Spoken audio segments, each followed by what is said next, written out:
प्रिय विद्यार्थियों, आप सभी लोगों का स्वागत है आपके अपने YouTube चैनल डीजे सर पर। बहुत ही जानदार और बहुत ही शानदार ये सेशन होने वाला है, क्योंकि यहाँ पर हम लोग बात करने वाले हैं आप लोग के मोस्ट इंपॉर्टेंट पेपर, जिसका नाम ड्राइंग है, कला जिसे हम लोग बोलते हैं हिंदी में चित्रकला।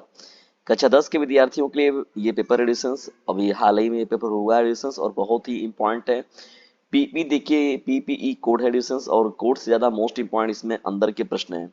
तो वीडियो को बिना स्किप किए हुए पूरा देखिएगा और इसे अपने क्लासमेट पर शेयर जरूर कर दीजिएगा। चलिए प्रिय विद्यार्थियों, बढ़ते हैं हम लोग यहाँ पर मोस्ट इंपॉर्टेंट प्रश्नों की श्रृंखला को लेकर हम लोग यहाँ पर पहले प्रश्न की ओर। देखिए हम लोग का पहला प्रश्न क्या है। स्मृति चित्रण में वस्तुएं कितने प्रकार की होती हैं। स्मृति चित्रण में जो होता है डिस्टेंस, वस्तुएं कितने प्रकार की होती हैं, एक, दो, तीन या फिर चार। तो विकल्प नंबर जो घ होगा वो करेक्ट हो जाएगा, चार। यानी स्मृति चित्रण में जो टोटल वस्तुएं होती हैं वो चार प्रकार की होती हैं। ठीक है, चलिए नेक्स्ट प्रश्न की ओर बढ़ते हैं। देखिए दूसरा प्रश्न हम लोग का क्या है, चित्र को सदैव किस भाग में बनाना चाहिए। तो देखिए लिसंस, कोई भी जो चित्र को जब भी हम लोग बनाते हैं तो वो शीर्ष पे बनाते हैं, कहाँ, ऊपर की ओर। ठीक है ना, ऊपर। ठीक। कागज पर पेंसिल कैसे चलानी चाहिए। तो देखिए लिसंस, मुख्य रूप से अगर देखा जाए तो यहाँ पर तिरछी पेंसिल जो होता है वो चलानी चाहिए। ठीक है ना, ये भी आपका इंपॉर्टेंट रहेगा। तिर्यक तरीके, तिर्यक बोल सकते हैं उसको हम लोग, तिरछी बोल सकते हैं, तिर्यक बोल सकते हैं ना। स्मृति चित्र में चित्र कितने सेंट से कम नहीं होना चाहिए। देखिए डिस्टेंस यहाँ पर कहा गया कि जो चित्रों की संख्या कम से कम कितनी। तो देखिए यहाँ पर विकल्प नंबर जो होगा वो करेक्ट हो जाएगा, यानी टोटल जो होगा वो 12 जो होगा आपका करेक्ट हो जाएगा। बनावट की दृष्टि से आलेखन कितने प्रकार का होता है। देखिए डिस्टेंस, बनावट की दृष्टि से यहाँ पूछा जा रहा है, तो यहाँ पर विकल्प नंबर 4 जो होगा आपका करेक्ट हो जाएगा, यानी 4 प्रकार का टोटल होता है। कितना, 4 प्रकार का होता है। लेकिन सजावट की दृष्टि से अगर देखा जाए तो देखिए टोटल जो होता है आलेखन वो 7 प्रकार का होता है। कितने प्रकार का, 7 प्रकार का। प्रिय विद्यार्थियों, मोस्ट इंपॉर्टेंट प्रश्नों की श्रृंखला में आगे बढ़ने से पहले इसे लाइक कर दीजिएगा और अपने क्लासमेट पर शेयर करते चलिए, क्योंकि डीजे सर का कहना है पढ़ने के साथ ही साथ इसे अपने क्लासमेट पर शेयर करते रहना है। जो भी मोस्ट इंपॉर्टेंट चीजें मिलती है उसे अपने क्लासमेट पर भी शेयर करते चलें, ताकि दूसरे लोग भी इससे लाभान्वित हो सकें।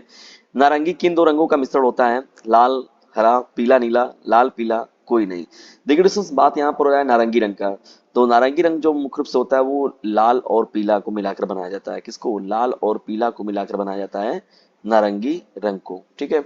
काले में क्या मिलाने से टिंट प्राप्त होता है। काले में क्या मिलाने से टिंट प्राप्त होता है। देखिए दोस्तों, यहाँ पर टिंट की बात हो रही है, तो ये जो प्रश्न है हम लोग का विकल्प नंबर, तो डिस्टेंस यहाँ पर जो होता है सफेद हो जाएगा, जो आपका करेक्ट हो जाएगा। यानी सफेद रंग को मिलाने से क्या मुख्यतः प्राप्त होता है, ये टिंट आपको प्राप्त हो जाएगा। ठीक है ना। नौवां प्रश्न है यहाँ पर डिस्टेंस, चलिए बढ़ते हम लोग यहाँ पर।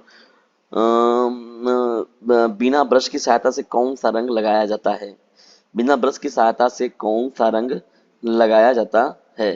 तो देखिए दोस्तों, यहाँ पर मुख्य रूप से जल रंग की बात करते हैं हम लोग, यानी पानी का रंग जो हो गया, यानी जल रंग को हम लोग क्या करते हैं, बिना ब्रश की सहायता से यूज करते हैं इसको हम लोग। ठीक है।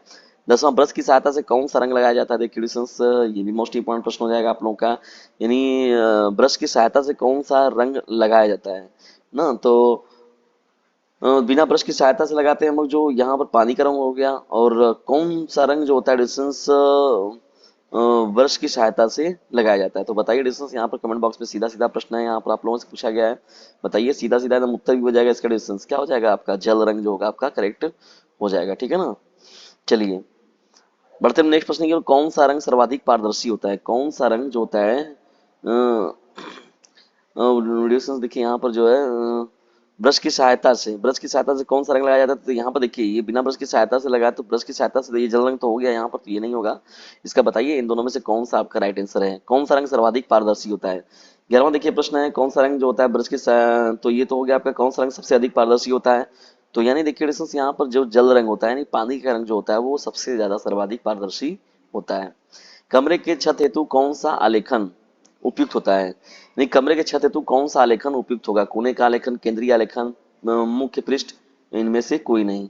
तो देखिए डिस्टेंस, यहाँ पर मुख्य रूप से होता है क्या कहते हैं, केंद्रीय आलेखन के रूप में हम लोग बात करते हैं यहाँ पर। ठीक है ना, केंद्रीय आलेखन जो होता है ये सबसे महत्वपूर्ण होता है, क्योंकि यहाँ पर जब हम लोग छत पे बात करते हैं तो केंद्र में लेकर बात किया जाता है। ठीक है ना, यहाँ पर जो चीजें होती हैं। चलिए बढ़ते हम लोग फटाफट अगले प्रश्न की ओर। देखिए डिस्टेंस, यहाँ पर हम लोग का क्या है, कला किस शब्द किससे लिया गया है। हिंदी, पाली, संस्कृत और उर्दू। तो देखिए डिस्टेंस, यहाँ पर जो हो जाएगा इस प्रश्न का राइट आंसर संस्कृत जो होगा करेक्ट हो जाएगा। ठीक है ना, संस्कृत शब्द से लिया गया है कला को। लाल का विरोधी रंग कौन सा है। देखिए डिस्टेंस, तो लाल का विपरीत रंग जो होता है वो क्या होता है, नीला रंग होता है। ठीक है ना, नीला रंग जो होता है वो लाल का विरोधी रंग होता है। वैज्ञानिक चक्र रंग चक्र में कितने रंग होते हैं? देखिए वैज्ञानिक रंग चक्र में देखा जाए तो टोटल जो वृत्त में होते हैं वो टोटल 8 रंग होते हैं, ठीक है ना। देखिए यहाँ पर जो होता है वो इस तरीके से आपका सर्किल पूरा बनेगा। यहाँ पर देखिए ये हो गया आपका 4 हिस्सा हो गया डिस्टेंस, ठीक है ना। ये 4 हिस्सा, उसके बाद देखिए आपका हो गया 5 6, उसके बाद यहाँ पर हो गया आपका 7 8, ठीक है। तो टोटल यहाँ पर जो होता है देखिए डिस्टेंस यहाँ पर वो वैज्ञानिक रंग के रूप में हो गया। देखिए स्टवाल चक्र की भी बात होती है तो यहाँ पर भी टोटल कितना हो जाएगा आपका 8 रंग ही हो जाएगा, ठीक है ना। वो ओस्टवाल्ड चक्र देखिए यहाँ पर ऐसे ही बनता है, यही है आपका ओस्टवाल्ड चक्र हो जाएगा, ठीक है ना। ओस्टवाल्ड चक्र की बात हो रही है। चलिए 17वें प्रश्न की ओर बढ़ते हैं। यहाँ पर होम पेज, होम पेज या मुख्य पृष्ठ जिसे बोलते हैं का लेखन कहाँ प्रयोग होता है? देखिए होम पेज या ड्राफ्टिंग जिसे हम लोग कहते हैं मुख्य रूप से इसका जो प्रयोग होता है ये डायरी में प्रयोग किया जाता है। किसके रूप में प्रयोग किया जाता है? डायरी के रूप में, ठीक है ना। कहाँ किया जाता है? तो डायरी में किया जाता है मुख्य रूप से। 18वां देखिए प्रश्न क्या है? केंद्र का आलेखन कहाँ प्रयोग होता है? केंद्र का आलेखन कहाँ प्रयोग होता है? तो देखिए केंद्र में सीधा सीधा इस प्रश्न का राइट आंसर हो जाएगा। 19वां देखिए प्रश्न क्या है? गुलाबी रंग किससे बनता है? तो गुलाबी रंग देखा जाए मुख्य रूप से तो लाल और सफेद को मिलाकर गुलाबी रंग बनाया जाता है। किसको किसको? लाल और सफेद रंग को मिलाने से जो होता है वो गुलाबी रंग का निर्माण होता है, ठीक है ना, लाल और सफेद रंग को। देखिए यहाँ पर नारंगी किससे बनता है? देखिए अभी ये पिछला प्रश्न था, ये आपने अभी ऊपर भी देखा इस प्रश्न को। तो देखिए यहाँ पर लाल और पीला जो होगा, लाल पीला, इस प्रश्न का राइट आंसर हो जाएगा विकल्प नंबर ख।